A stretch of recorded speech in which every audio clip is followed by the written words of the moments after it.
Asikoe. Kennedy Asikoe.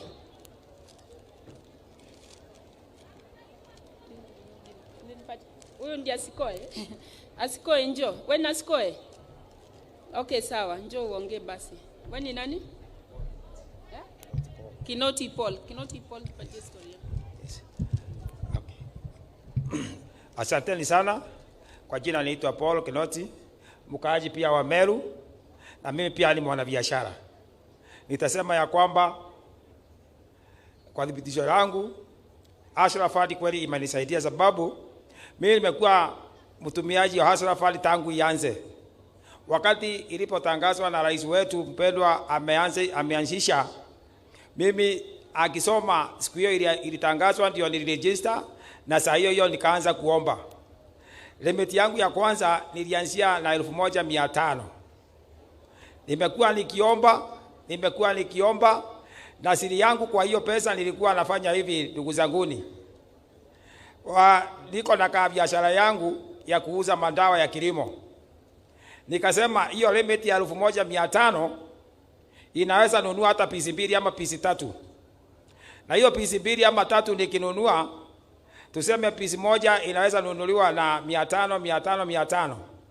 Hiyo 500 ukiuza unapata tuseme faida ya kama 30 ama 50. By evening ama the following day, ile 1500 mimi nilikuwa nalipa.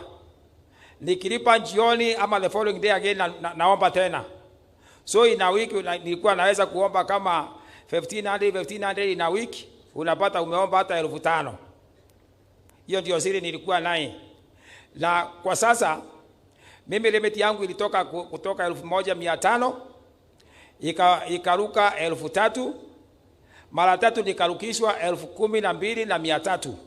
Kwa sasa hiyo ndio limit yangu, na tayari nimeweza kusave 22,000, na kwa ujumla for those years 2 years nimeweza kuomba 370,000 kwa ujumla.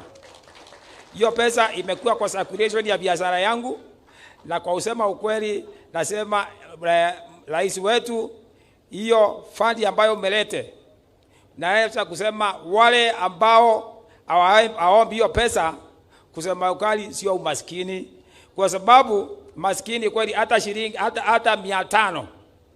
Ukiangalia 500 kwa mwanabiashara ambaye ana pesa, akiingiza tuseme ni mwanabiashara wa bodaboda, sababu kama hapo kwangu nafanyia biashara niko na vijana wa bodaboda. Mwanabiashara wa bodaboda akiomba asubuhi aombe 500, atapewa 475. Hiyo akiweka kwa mafuta by evening atakuwa ameunda 1000. Akiunda 1000 hiyo jioni hiyo alipe 500, atakuwa amebakisha na mia ngapi? 500. Asubuhi the following day anaomba 500 tena. Jioni ikifika analipa tena, anabaki na mia ngapi? Na 500. So kwa ujumla wiki moja atakuwa anaomba analipa, anaomba analipa. Within a week ameunda sayari zaidi na amesave na ameunda. Kwa ujumla hivyo nimeona biashara yangu imenisaidia, na naomba mtukufu rais endelea na kutusaidia na tuongezwe limit tuweze kuomba zaidi. Asanteni sana. Mahasla oye! Mahasla oye! Nimeona hapa mkijiuliza maswali, mbona watu wanapata limit za juu. Umeona kila mmoja anazungumzia savings. Kwa hivyo ukiwa pia una save vizuri, wakati tunaongeza limits tunaangalia pia umesave ngapi, alafu hiyo saving pia itakuongezea limit. Ndio maana umeona hawa wangwana wetu wameongeza limit yao. Makofi kwao tena.